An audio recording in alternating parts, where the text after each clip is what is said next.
I rarely listen to Alan Moore except when he's shitting all over Grant Morrison. But like, I find it really funny, I really do. Grant hates me so much that if I have to have someone else shit on Grant's parade, always willing to have it.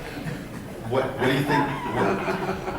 What's the tension between you and Grant? Oh, he shit on me in a review of Black Kiss in the late 80s. That was clearly such self-serving horse shit that it was appalling. I mean, he's, fuck you, you know. And maybe he was jealous. What's that? Maybe he was jealous. No, I don't think so. I think that there's an all about Eve quality built into the relationship of all of us that are those who exist before us. And we have to kill the people. I mean, when I speak to, when guys come up to me and make the terrible mistake of asking what they think of their work, what I think of their work, after they admit that they're willing to admit they don't want to hear how much I love it, and they care what I think. If the work is any good, my first question is, whose career do you want to steal and then kill? Right. And, and they get very hinky about this because that's clearly in their heads. So that begs the question: who were your peers, and who are your peers? My peers today? Who are your peers? Who were your peers? I was the bottom of the barrel. I'm the least talented, least naturally skilled man. But who was your group? I came in. Grading for me. Look, you got Alan Weiss, Frank Brunner, Michael Kaluta, Steve Hickman to a certain extent, but most importantly, Bernie Wrightson. Bernie Wrightson was there. He's waiting for everybody, and he fucked everybody up because he was the best. But then again, Wrightson dies in poverty, and I'm still working. So that's 70s, right? Wrightson talents. And then Simonson comes in right. Simonson after. That's 70s. And we all thought we were the last generation. Well, I think every comics decade thinks of the last. No. Because paper was dying. Computers were going to eliminate the concept of paper. And none of us were interested in drawing superheroes, with the exception of Rich Buckle, who had the most commercial sensibility. Buckle could have been the big guy of our generation, but he was a criminal. Because of the... He was just dishonest. He was the kind of guy, like almost a Raymond Chandler line, that confronted with an honest path and the dishonest path, he couldn't even consider the honest one. And he was an incredibly talented guy in a very commercial way. He should have been a big deal. What we didn't realize was we were actually the Spartans holding down the fort until Frank Miller and Bill Sienkiewicz could come in and do what we couldn't imagine doing, which is to bend superheroes to our will as opposed to be bent to the will of superheroes. And it wasn't that they were better than us, it's that their tastes and their standards were more, frankly, conventional than ours. Most of us were stoners. Most of us were sword and sorcery people. Most of us were EC guys. We read a lot of weird tales. We were actually readers. We were rock and rollers, you know. And these guys liked comic books much more than we did, you know. And so they were closer in a way to their audience. Oh yeah, I think so. So they could appeal to them. Well, I also think that so that explains Rob Liefeld. No, I think Liefeld is the guy that most comic book fans would draw like if only they could. Right. I think he and Frank are very much of a piece in an odd sort of way. In that Frank's great gift, I believe, is whether instinctual, intellectual, or intuitive, a grasp of the zeitgeist and an embrace of the zeitgeist, that a shared affinity for the material. And Liefeld has that same shared affinity. He's not anywhere nearly as skilled or gifted as Frank, by any stretch of the imagination.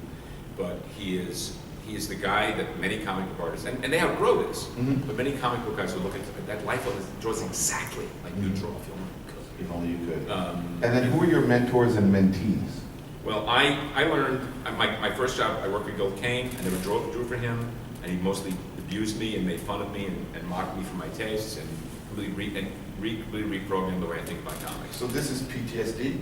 No, this is no. What you're hearing now, what you're hearing is Gil's voice from beyond the grave speaking through my lips. Right. That's really what it comes down to. He is the single most important male influence in my life. Wow. And that means everybody. I worked for Wallace Wood, and working for Wallace Wood was a cautionary tale. I angered Wallace's, the representative of the Wood estate, by saying that my goal in life was that I wanted to end up like Gil Kane, but I was terrified to end up like Wallace Wood. I worked for Gray Morrow, who was a wonderful man who had an odd casual indifference to work. Just, you know, he liked the idea of being a cartoonist a lot more than he did like doing the cartooning. And Neil Adams, very briefly, who got me my first job at DC Comics, who we have a relationship. And Joe Orlando, who was my rabbi at DC. I was a barbarian. I had no social skills at all, and I was just nuts. And Joe trained me to navigate the offices at DC Comics, because that I was Gil's boy, and Carmen hated Gil. They just loved each other. And Carmen had an infamy from word one.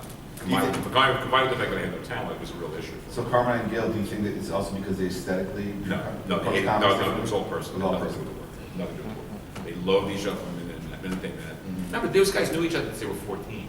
Because all the guys who actually could do good comics were getting killed in Europe or Asia. And what comics were drawn by these 14-year-old boys, these talent-free kids. The guy who was going to be the big deal was Kubert. Everybody acknowledged Kubert as the one true king. Kubert was in his generation, what my generation regards Jose Garcia Lopez. And a lot of those guys felt disappointed by where Kubert ended up. But certainly Toto was the best artist of that generation. Who's doing Chaykin today? Who's doing, besides you, obviously? Well, you to a certain extent. A little bit. Except you still don't understand why you need white panels between white borders between panels. True. Jorge Anderson. I would say Jorge, yeah. And not many others, because I do, my work is not the kind of work that people would want to do when they grow up to be like me. I'm not that kind of guy. I'm the Randy Newman of comics. I'm known for one very commercial piece of work, the Star Wars material. Maybe 35,000 of the people, the entire audience of comics in the United States have any idea that I did anything other than that. And I'm a hard sell, because I don't share the audience's enthusiasm for what the audience is enthusiastic about.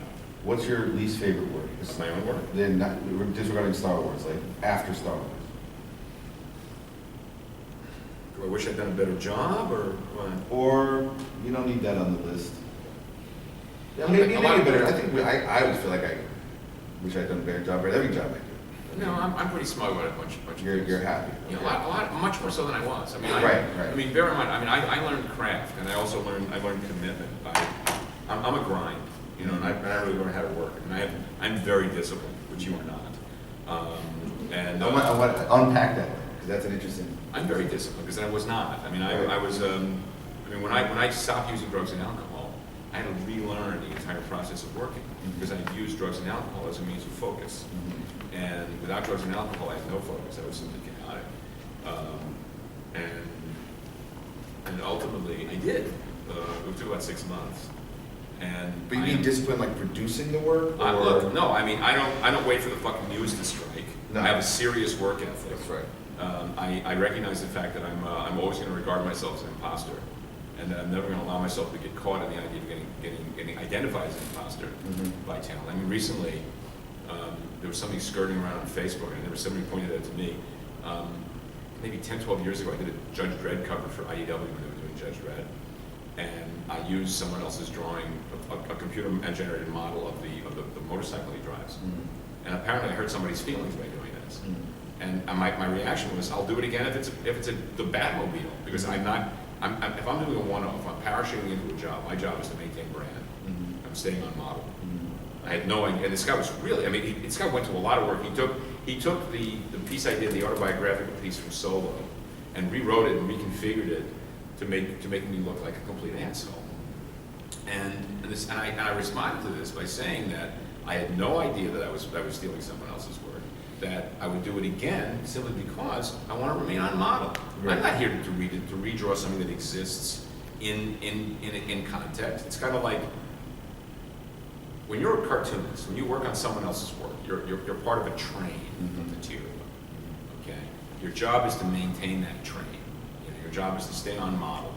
Okay, it's Batman's boots, Batman's armlets with his little fins over here. You got to basically maintain. And I didn't understand I would never have done this had I anticipated this particular piece of nonsense. But I'm not strong on technology, on ordnance. I have to work really hard on it. There's a reason that CGI models exist. You know, when I did the Fandango book, I called Garth and asked him for a very specific list of every single airplane that appeared in the book. I then bought a CGI model of every one of those airplanes. And I literally hired a guy who's a CGI artist who would take them and print them out and send them to me at the angles I asked him for. We would print them out, redraw them completely, rescan the drawings, and then add texture detail, Because drawing biplanes is an unrewarding proposition at best. Right. So basically, I do this for a living, Mhm. and I don't have any illusions about the work as art. I regard it as craft in the service of narrative. So, speaking of that, I had a situation where I was asked to draw a 2-page SpongeBob SquarePants comic featuring a lobster character. I've never really watched a cartoon. I hear it's amazing. It's great. It's pretty fabulous. My wife hates it. I think it's And I had a deadline, and he sent me the model sheet of the characters. I And you drew used that, it, yeah. turned around, and he went, "It's really great, but..." I was like, "But what?" And he was like, "But I don't see you in this." I was like, "What do you mean see you?" He's like, "I was hoping that you would do something really different and bring your own." And I was like, first of all, you're not paying me enough to reinvent a character that I don't have any relationship with. duh. You know? Right, exactly. And then I did the job, you really like it, but you're disappointed that I didn't add this panache. I was like, as a person who's entering an auteur phase, I've always wanted to get there. I felt like I wouldn't have anything to say until I was 50 years old, and now I'm 51. I think I might have some things to say. You do. Thank you. But I was I'm not going to put it on SpongeBob SquarePants. I'm sorry. That's a whole other investigation. That is a perfect justification for what I just talked about. That's precisely right. Yeah. I'm here to do model work. That's what the car looks like. That's what the motorcycle. I'm doing my own shit. That's right. Exactly. Yeah. So anyway, I mean, Dean talks about not being good enough, and it's not that he's not good enough. It's he's ornery.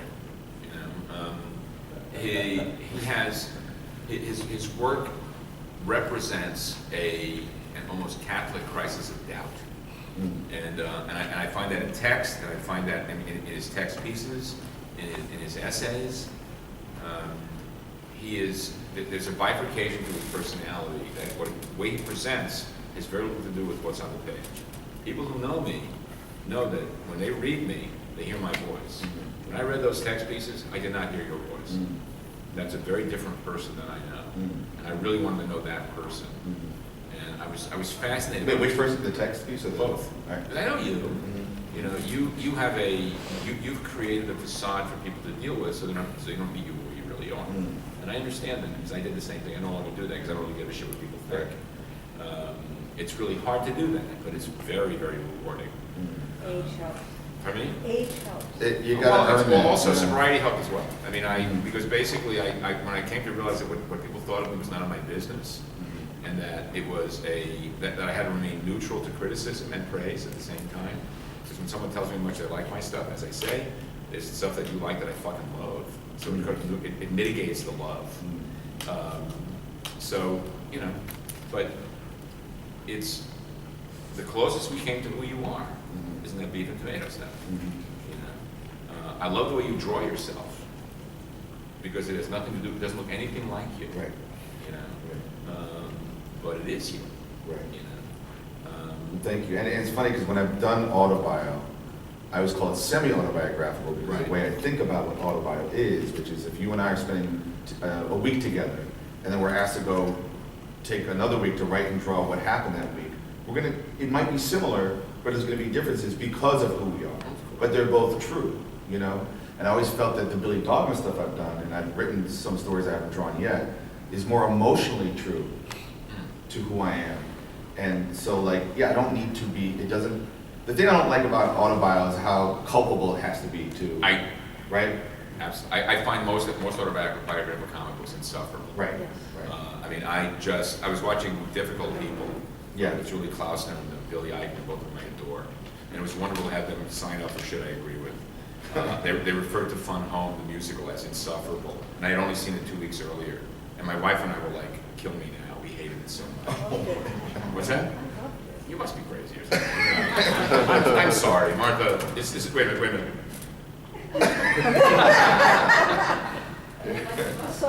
What's that? Did you like the book? No. I find most autobiographical comics so utterly narcissistic and self-regarding that they want to make me punch it in the face. And so why did you love Beef and Tomatoes so much? Because it wasn't self-regarding. Thank It you. was great. Thank you. It really wasn't. It in no way was self-regarding. You never found yourself in the middle of the victim. You took full responsibility without being arrogant about it. Years ago, I was having dinner with two people I really adore. One of them is now long dead. And we were talking about the concept of shame, guilt, and remorse. And I said, and there's an enormous amount of arrogance attached to shame, because we become so totally obsessed with our own responsibility for what frequently is out of our control. And it became a meme and mantra among many of the men with whom I'm very close friends today. And there was a very neutral emotional state, particularly in the comics pieces, not so much in the text pieces, but in the comics pieces in Beef and Tomato, that you took responsibility for your own actions, for the way things played out, but it wasn't there was no self-aggrandizement right to that. There was not a lot of mea maxima culpa going on there. Right. It was not so much a passive voice, but it was an accepting voice. Okay. I mean, I have had my heart broken, and I'm very uncomfortable doing autobiographical material because it's just too fucking hard to draw. Yeah. And you know, so that's why I become an essayist. Okay. Because it's easier for me to write and put it on paper.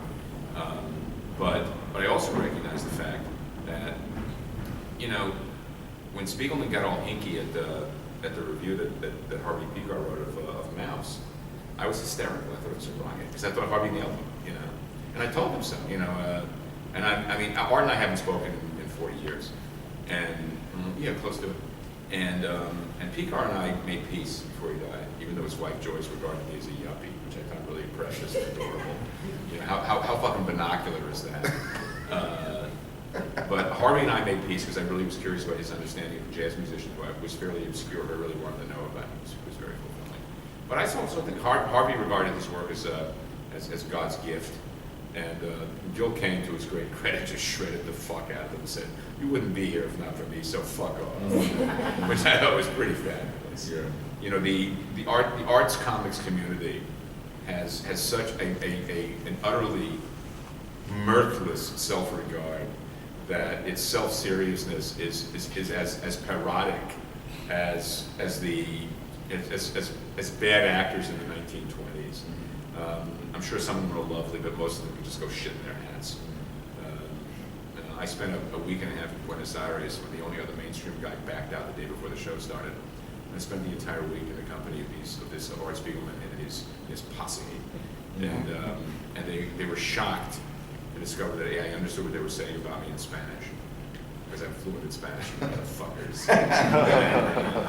Maricón, that is. And I you know, I don't have any illusions about where I stand in the food chain. And there's a bunch of condescending, precious ninnies. Fuck them all. So Howard talked like this since I've met him and been like this. I don't know how much of a difference there was or leap Not to really. get to this. So you've probably always been this way. I've always been like, you know. Yeah. But do you have any Regrets? professional regrets? Is there somebody Most of my, what? like in the world of comics that you wish you could patch something up with? Yeah. Or, Yeah. okay. I don't know if that's something you want to. No, Okay. there's someone who really hates me, Mhm. and I'm not fond of him either. Mhm. And not Grant Morrison. I'm perfectly happy with him. Mhm. But I'm completely responsible Oh, for him hating me. okay. Yeah, I behaved poorly Okay. on at least two situations. Okay. In a way, once to get laughs and once just to sort of, you know, bear bait. And it was a shitty thing to do. Yeah. It was, I mean, and I will never apologize to him because he doesn't deserve it. Fuck, I do that. Yeah, I know you do. You do it to me. I do too. Yeah. Yeah. I'm sorry, Howard. It's okay. I mean, no, I mean, I have exactly the career that I deserve. And I don't think you do. Yeah, I don't know where I'm supposed to go. I will, do you care what I think? Of course. In a public venue? Absolutely. Okay. I think you need the equivalent of a dramaturge. Which I think you need an editor. Okay. I think you need someone to come in there and yell at you. Mhm. Because I think you're not lazy at labor, Mhm. but you're lazy at the point you're making. You Mhm. believe that people are available to read your mind. And I think there's an aspect of Like I'm esoteric, you mean? no, don't flatter yourself. It's the biggest word I know. No, I think what it comes down to, you've got a lot of really interesting ideas, but you throw them away. Mm. You haven't given the ideas you've got enough of the credit they deserve to elaborate on them and polish them up and sell them harder. Right. There are things going on in the Red Hook that are of phenomenal value that are thrown over your shoulder. You know, Dana Knight, in his review of The Stars by Destination, referred to Alfred Besser as had written a novel, this is almost a quote, in which 100 lesser novelists could make 100 lesser novels, but I think that Alfred Besser throws over his shoulder the first things. And I don't know if you're in that boat, but I believe there are things happening in the Red Hook that I would have loved to come in there and beat the living shit out of you. Thank you, and I think I know what you're talking about, because I think I fear that I have the idea, but I don't have the intelligence. You have the intelligence. You like that's a dodge. That is just bullshit. All right. That is you playing to the crowd, playing the populist game. Right. You're a really smart guy. Cut that bullshit out. Thanks, Howard. But I want to reread. And you've always been that guy. That's the thing. Oh, thank you. You know, you always had that kind of like two-way going on. You know, playing the street kid, but secretly a lot smarter than you were letting anybody know, because you were afraid that people would test those smarts. That's what I'm afraid of. And That's fuck right. them. Who gives a shit what they think? Well, if I You hang know, out with you you, know, I should they be don't- on they- anyway. But 90% of the people who are going to judge you bring nothing to that judgment but a second-hand opinion. True. And a screened memory. True. As evidenced even more so by social networking, to be Well, honest. You know, You know? I mean, people are operating under the assumption that they were born knowing now, and the very concept of the denial of the existence of history and the incuriosity about what preceded one's own lifetime is a contributor to the collapse of the civilization, Western and otherwise. And the fact that we have to teach empathy and nobody puts anything in context anymore. I don't really give a shit about anything. Oh, yeah. I really don't. I mean, my feeling is it's a hard world, and people are unprepared for that hardness. And that, I mean, I'm not very nice. I'm kind of unkind. I'm a little mean, but I'm very good. You know, I'm a stand-up guy. You know, I'm deeply dependable. Comics is packed with incredibly nice people who will fuck you over at the first chance they get, and do it with a fucking smile. That's right. Okay? That's right. So, you know, don't diminish, don't demean, Right. don't try to justify laziness by being not being as smart as you think, because you are. All right. Cut it out. All right. Thank you. Okay. So should we open for a couple Anybody got a questions? question or two? Babies. Oh, you haven't heard a word we said. What do you want? Well, I just know that you have Starlin made Thanos. No, we're not. This is Oh, not yeah, that panel. different panel. No, Starlin died. He'll be back in about. He's coming back to life in about 15 minutes. Was that a diss? Yes. I'm sorry. Were you ever an editor? I'm sorry. Were you ever an editor? No. It doesn't pay enough. I mean, quite seriously, I left New York in '85 because I had no prospects in comics. I had no. I was not going to get this old. I needed to get this old without even cat food. And the only potential possibility of getting health care would be to work as an editor. And to this day, I have no idea how much they pay editors. So I couldn't do that. I have an editor of my work in Image that I pay. And he serves the function of a dramaturge in this context. And every idea that he has that's good costs me money and time. But I'm willing to spend that time and spend that money because the idea is good. He doesn't so much help me shape, although he has. But he's an incredibly funny, intuitive, and wise guy. Okay. And his day job is 77 minutes. Knowing that you have a sequel to Divided States of Hysteria, why Hey Kids Comics? Because Image was afraid of the pillaring that they were getting in my behalf from Divided States. So you go to Hey Kids Comics, which talks about the comics industry in certain ways. There is that. There is that. That was Eric's suggestion. Interesting. Yes. I think Eric was expecting something with a bit more sex. Oh yeah, And, no. And I knew going in that was not what I was going to No, do. No, because there was enough fucking going on. But it was the book. What I wanted to do was a book about misidentifying value and despair. Because the single unifying thought of all the guys of my parents' generation in comics is they woke up one morning and then they didn't understand that the work they were doing was actually what they should have been doing all along. And then instead of sitting around waiting for something better to come along, they should have applied themselves to this. And then they got fucked. You know? And again, who's read the book? Who's read Hey Kids comics? Anybody? Okay. There's only 2 avatars in the book that are actual, on the nose. Everyone else is a conflation. Everyone else is a mix. And I spoke to someone this morning explaining, no, that's not him. Yes, that's him, but that. But it's not a guessing game. I realized watching the first and second episode of the second season of The Deuce, that actually has more in common with The Deuce than it does with Mad Men. Because The Deuce is a real romantic clef. I know a lot of those people. I was watching the first episode. I turned to my wife, who was never part of that scene, and said, if you look behind those 2 guys on the left side, behind that guy, that's me. Certainly in the 1977 sequences. There's an after-hours bar that is obviously the place that I hung out with 5 nights a week. Someone else. Not about Infinity Gauntlet. Someone else. You, Henry. Time 2, new one, is that going to be the same format as previously? I don't know, because it's hard to do that. It would be similar, but not the aspect ratio has changed. But yeah, I'm a quarter of the way through the dialogue pass, the first dialogue pass. It's really hard, like I said. Someone else? Yes, sir. Do you feel creators or maybe corporations? I prefer the word talent. Talent. Okay. Because creators sounds so much so apocalyptic and godly. All right, well, talent.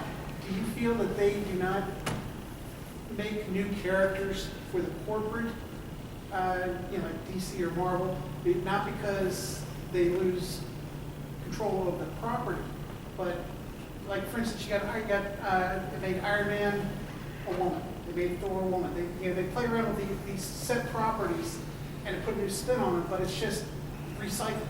I don't necessarily agree. I mean, I have very mixed feelings about that whole process, but I also regard it as an experiment in taste and judgment. I mean, acknowledging the existence of a diverse audience in the context of comics is a really healthy thing to do.